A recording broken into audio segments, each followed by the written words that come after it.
Welcome back to Movie Recaps. Today I will show you a drama, history, war film from 2001, titled Enemy at the Gates. Spoilers ahead. Watch out and take care. In 1942, a year after the German invasion of the Soviet Union during World War II, Red Army soldier Vasily Zaitsev is on a train to Stalingrad, thinking about the time his grandfather taught him how to shoot a rifle while hunting. On the train with him, there are hundreds of other soldiers, but also various civilians, including Tanya Chernova, who Vasily notices but doesn't dare to speak to. The civilians leave in the middle of the journey while the soldiers are dropped right in the middle of the Battle of Stalingrad.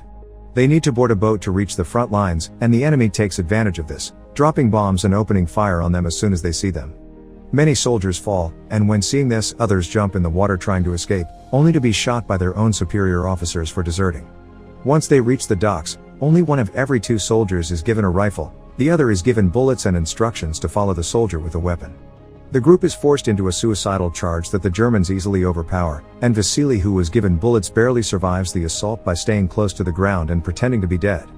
Once again, soldiers that try to escape are shot by their own side, considering them cowards and traitors. Soon the area is covered with bodies, with nobody alive in sight, until a few moments later, a car tries to cross the area. A tank shell hits it and knocks it over, and out of it comes Commissar Danilov, who rushes to hide inside a fountain, pretending to be another body in the pile and miraculously not getting killed when a group of Germans drive by and shoot at the bodies to make sure there aren't any survivors. Once they're gone, Danilov takes a rifle from one of the bodies and tries to shoot some soldiers he can see in a nearby building, but the weapon is out of ammo. At that moment, Danilov discovers he actually isn't the only one alive in the fountain. Vasily has been hiding there as well, and he asks him for his rifle so he can load it with the bullets he was given when he arrived.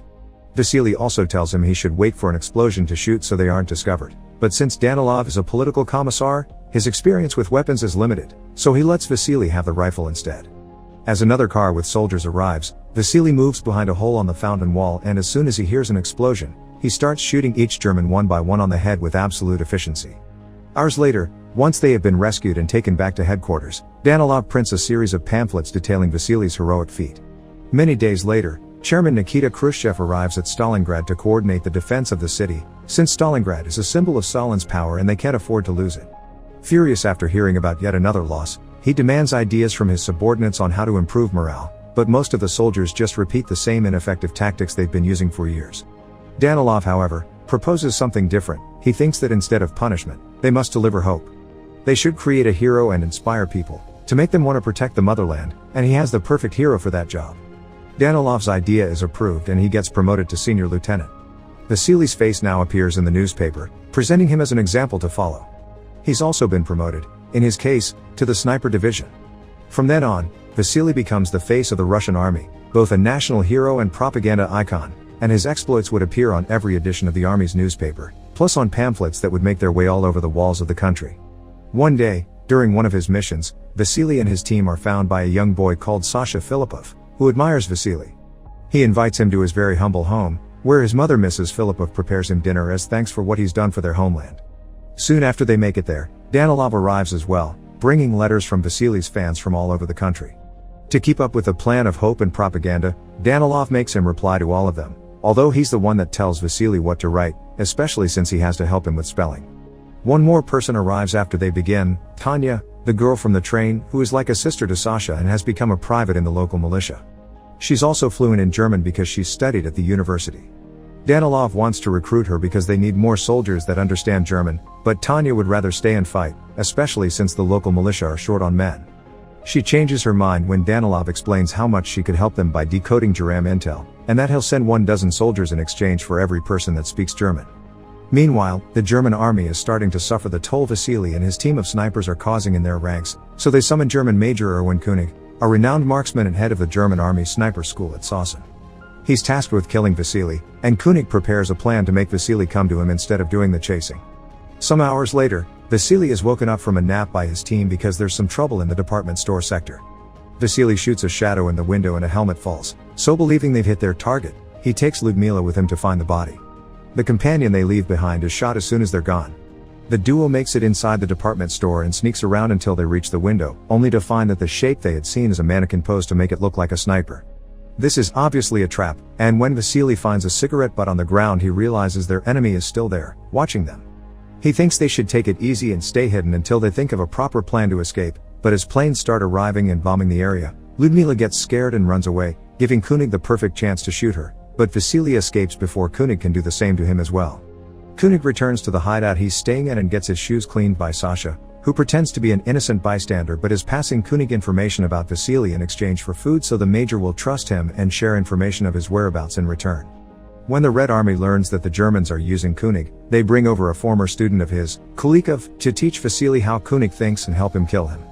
Before returning to the field, however, Vasily must attend a special party in his honor.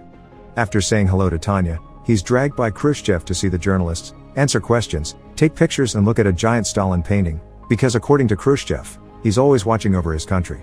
Seeing the painting makes Vasily think of the day his grandfather taught him to shoot again. It turns out he failed his first shot and that allowed the wolf to reach their horse and eat it. Some days later, Vasily, Kulikov and another member of the sniper team, Volodya, enter an abandoned building where they have been told they could find Koenig. As they sneak around as carefully as possible, they find a body in a shooting position, posed like the last trap. This means they're on the right track. After crossing an open area and luckily avoiding all bullets from the enemy, they manage to shoot 2 different repair guys before it's time for dinner. Volodya leaves his partners for a moment to retrieve the soup he had been heating in another room, but gets captured in the way. Koenig and his team try to make him confess where Vasily is hiding, but since Volodya won't talk, they dress him up as their own and send him out to pretend he's another repair guy. Without knowing who it really is, Kulikov immediately kills him, revealing their location on purpose so when he makes a helmet appear at the window, the enemy will shoot it and reveal their location as well. Koenig doesn't fall for the trap, so the duo decides to relocate, but when they jump an open section of the floor, Koenig takes the chance and shoots Kulikov while Vasily escapes safely. This constant chase between Vasily and Koenig is taking too long, and an impatient Khrushchev is starting to get on Danilov's back. After their meeting, Danilov goes to see Tanya to bring her a gift and try to court her, but she surprises him by asking to be reassigned. Some hours later, Vasily returns to headquarters and his mood isn't the best. He's never seen a shot like he's seen today, and thinks Koenig may be too good for him to beat. Danilov promises him they're getting new intel and that next time, Vasily will be 1 or perhaps even more steps ahead of him, so he has nothing to worry about. But he does ask for a favor in return. He wants Vasily to talk to Tanya and convince her not to ask for that transfer. When Vasily tries to do so, Tanya explains that she asked to be transferred because earlier in the morning, she learned her parents were among a group of prisoners that were executed by the Germans, and she wants to go there and fight. Understanding her need for revenge, Vasily gives her Kulikov's rifle. After Sasha shares information with both of them, Koenig and Vasily go to the same abandoned building, thinking they will surprise the other. While Koenig waits at an elevated platform, Vasily and his sniper partner enter through and hide behind the pipes, the shaking of which alerts Koenig of their position. As soon as the duo tries to move, Koenig shoots them, causing Vasily to lose his rifle and his companion to get hurt.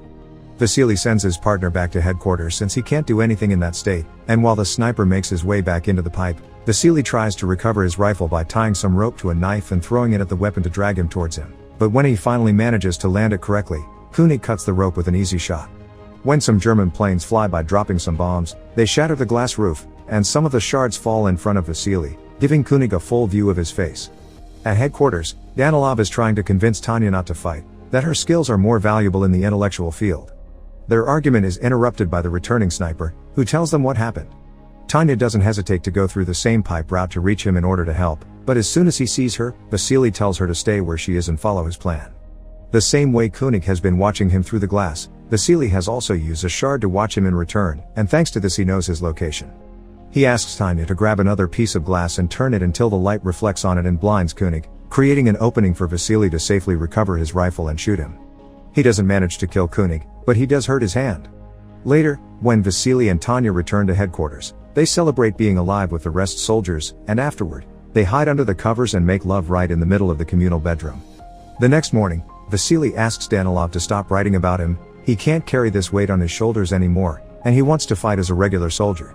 Danilov doesn't accept this, and to manipulate Vasily into feeling bad for even asking, he brings over Sasha, who shows him how proud he is for having gotten intel from Koenig.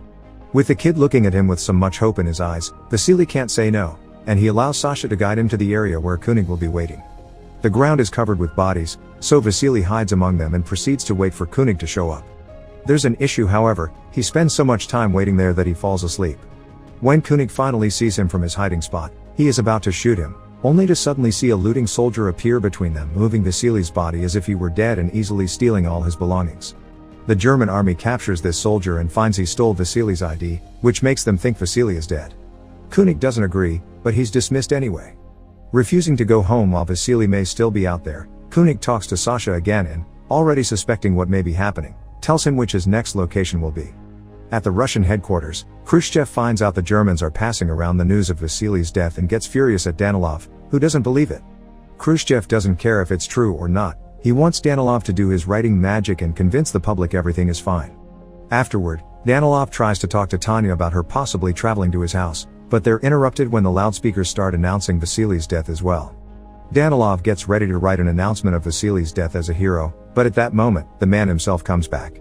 He explains how he missed his shot for falling asleep and that he had to stay hidden from a man trying to kill him, so Danilov accepts to transfer him.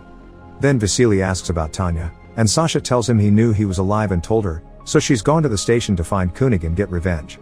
Danilov and Vasily rush to the station to rescue her, and when they find her, Vasily and Tanya kiss, causing Danilov to get incredibly jealous. So when he returns to headquarters, instead of writing his report about Vasily's heroism, he communicates to the world that Vasily became a traitor. What they aren't aware of is the fact Koenig has seen them at the station, and now knows for sure that Sasha has been passing on the information, so he captures the kid and hangs him off a pole to bait Vasily. The one who almost falls for it when seeing the body though, it's Tanya, and she doesn't go after Koenig only because Vasily stops her, saying that's what he wants. They agree on a plan. While Vasily goes after him, Tanya asks Danilov for a favor and together they go to see Mrs. Filippov to get her out of the country with a special pass Danilov got for her. Mrs. Filippov doesn't want to leave without Sasha, but not to make her upset, instead of telling her Sasha died, they tell her he joined the Germans. Mrs. Filippov doesn't blame him for it if it means he's safe and accepts to leave with them.